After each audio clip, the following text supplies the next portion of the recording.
Saudações! Sou o aluno Matheus Mendes Trindade, do curso de Engenharia de Produção pela Universidade Federal de Ouro Preto, no Instituto de Ciências Exatas Aplicadas, campus de João Monlevade.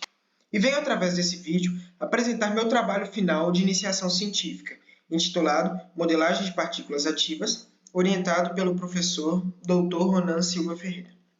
Neste vídeo, vamos percorrer por 3 sessões, introduzindo o assunto do trabalho, mostrando os resultados obtidos e concluindo com base nos resultados alcançados. Como principal objetivo, nosso trabalho buscou estudar a dinâmica do movimento browniano para partículas brownianas passivas e partículas brownianas ativas, fenômenos estes que podem ser observados na revoada de pássaros e no cardume de peixes, por exemplo.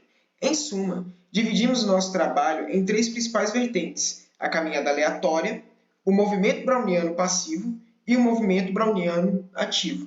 Partindo agora para os resultados obtidos, vamos imaginar um caminhante bêbado que se move de forma aleatória.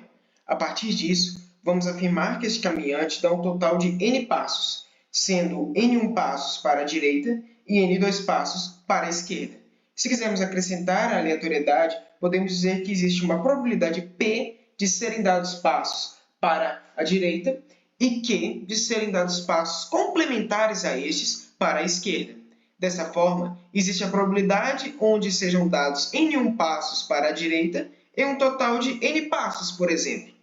Bem, com base na ideia de caminhada aleatória e probabilidades de passos para a esquerda ou para a direita, apresentados na slide anterior, realizamos 3 análises. No quadro A, fizemos a caminhada de 100 indivíduos de forma unidimensional e relacionada ao passo de tempo.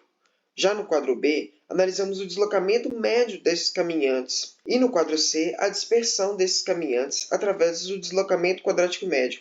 Essas 2 análises foram feitas para relacionar ao nosso gerador randômico que utilizamos, que utiliza-se de média 0 e variância 1. Com todas essas ideias de caminhada aleatória, vamos passar agora para onde a aleatoriedade nos é aplicada neste trabalho, o movimento de partículas brownianas.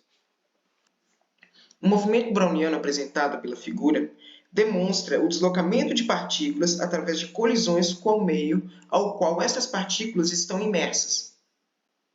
Para simularmos um movimento browniano passivo, nós nos utilizamos de 3 modelos de equações. São estes, não levando em conta o meio ao qual as partículas estão imersas, os processos de difusão do meio e a equação de Langevin, sendo x e y as coordenadas de posição, ΔT a variância do tempo, G a semente aleatória de variáveis, D o ambiente ao qual as partículas estão imersas e gama a força de atrito cinético delas. Pensando agora em partículas brownianas ativas, nós teremos a diferença do fator autopropulsão linear representado por V, o fator autopropulsão angular representado por ômega e φ sendo o próprio ângulo denotado por essa partícula. Aqui nós temos 3 comparações obtidas através de simulações que realizamos entre a semente aleatória e o deslocamento unidimensional realizado por esta equação. É interessante notar o aumento da estocasticidade e da densidade de valores aleatórios conforme ΔT diminui.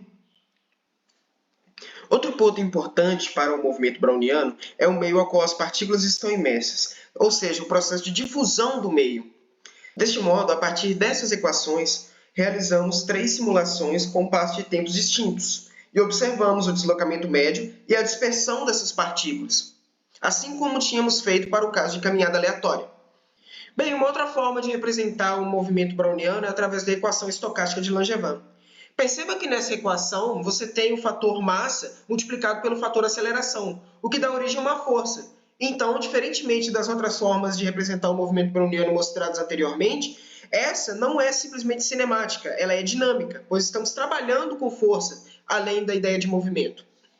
Partindo disso, nós representamos esses 2 quadros. No primeiro quadro, você tem o deslocamento unidimensional em relação ao tempo, assim como foi feito para a ideia de caminhada aleatória. E no outro quadro, você tem o deslocamento quadrático médio em relação ao tempo.